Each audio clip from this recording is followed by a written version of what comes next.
They told you that desire was the engine of life. That to want something is what makes you human. That to dream, to crave, to long for more is what will one day elevate you. But what if I told you that the very vibration of desire is also what locks you in a lower dimension? That the constant frequency of wanting becomes a signal to the universe that you are incomplete, unready, and disconnected from the reality you seek. Think about it. Every time you say, "I want," what you are really declaring is, "I do not have." Desire in its most innocent disguise vibrates at lack, and lack attracts more lack. The physics of this truth is not abstract. It is measurable, repeatable, and undeniable. Just as two sound waves can cancel or amplify each other, your inner state can either dissolve your vision or magnify it into form.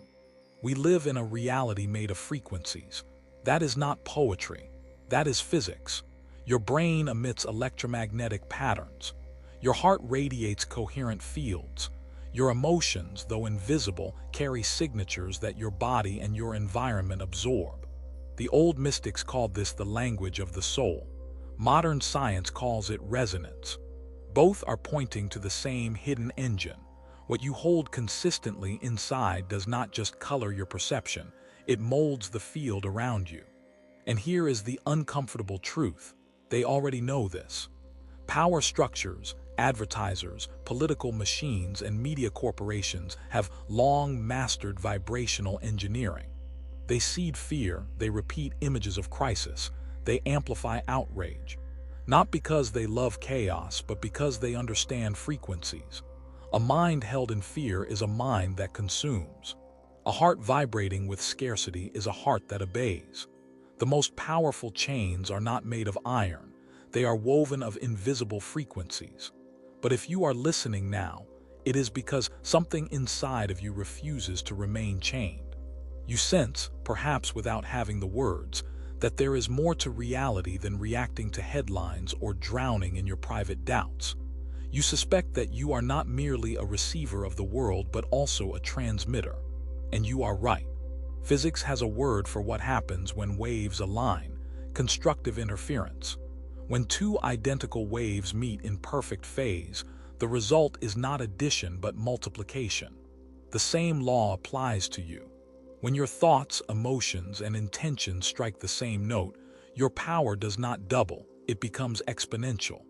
That is why a coherent mind-heart will is unstoppable. It is the secret chord that bends reality, but coherence is rare. Most people project one frequency and live another. They desire abundance but vibrate scarcity. They long for love while rehearsing resentment. They claim confidence but secretly cradle fear. This is destructive interference, the canceling of your own song. It is why effort often feels wasted. It is why cycles repeat. It is why you can run for years and never arrive. So what is the escape? It is not about killing desire but about transmuting it, about shifting from "I want" to "I am," from lack to presence, from craving to coherence. This is what the ancients were whispering when they said, "The kingdom of heaven is within you." This is what quantum science confirms when it shows that the observer alters the observed. The outer world bends when the inner world resonates.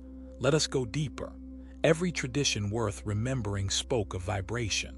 The Upanishads described Atman and Brahman as one, the individual aligned with the cosmic frequency.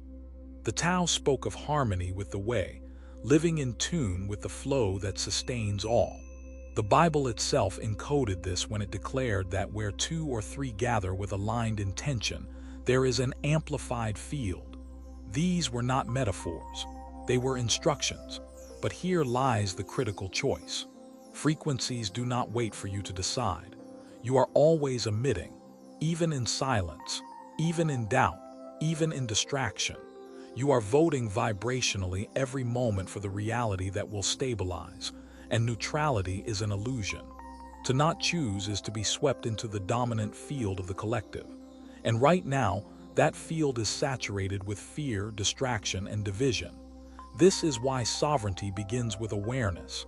Ask yourself, what am I vibrating now? What emotions do I rehearse daily? What inner dialogues do I repeat? These are not harmless habits. They are the frequencies you broadcast into the shared field, and the field always responds. Some will say, but I cannot help how I feel.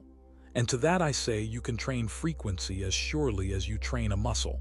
The mind can be tuned, the heart can be stabilized, coherence can be practiced. Begin small. A few minutes of holding the image of your desired state, not as a wish but as a memory. Feel it in your body, see it in your eyes, anchor it in gratitude. That is how you teach your cells a new song. That is how you make alignment natural.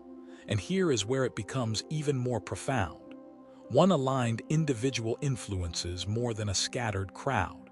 A small group in coherence radiates farther than thousands in discord.